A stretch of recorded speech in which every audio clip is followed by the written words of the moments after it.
Hi there, my name is Jody, and I lost my son Tyler. He was 1 year and 21 days old about 12 years ago. Yes, 12 years ago, and I'm still here and I'm still breathing. So here's what I have to say to you if you just lost a child, whether they were an infant, they never took a breath, or they were much older. The Compassionate Friends considers you newly bereaved for 5 years. So be patient with yourself. There's no way to get through grief. You can't go around it. You have to move through it. Here's what I tell people that are newly bereaved that come to our Compassionate Friends meeting. Men and women grieve very differently. So the way that you might grieve might be very different than your husband, but you can grieve alongside one another. The way to work together is to just make sure that you communicate. And you might not understand what that other person is going through, but as long as you listen and you honor their process, you guys will be just fine.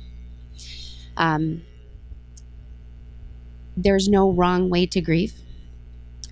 We've learned over time that one scenario people can react very differently to. For example, one person in our chapter, when they get mail for their deceased son, they're very angry and very upset, and they don't want anything to do with it. And we have another member who gets mail, and he has his little mailbox, and it is the best thing to see his daughter's name and to know her name isn't forgotten.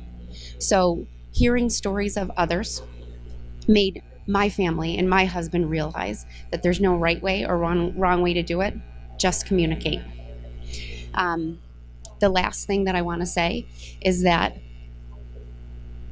when people go to meetings like Compassionate Friends and they tell you their story and they've said that their child died 20 years ago, 30 years ago, 40 years ago.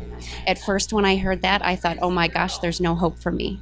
But it wasn't until I learned that they were still coming to the meetings because they were in a position to help others give hope and to realize that they were not alone, that it made me realize that I could do this and I could get to a place in my life where I stopped always thinking about how he died, but remembering how he touched our lives and the smiles that he gave us. So remember that you're not alone and you can do this.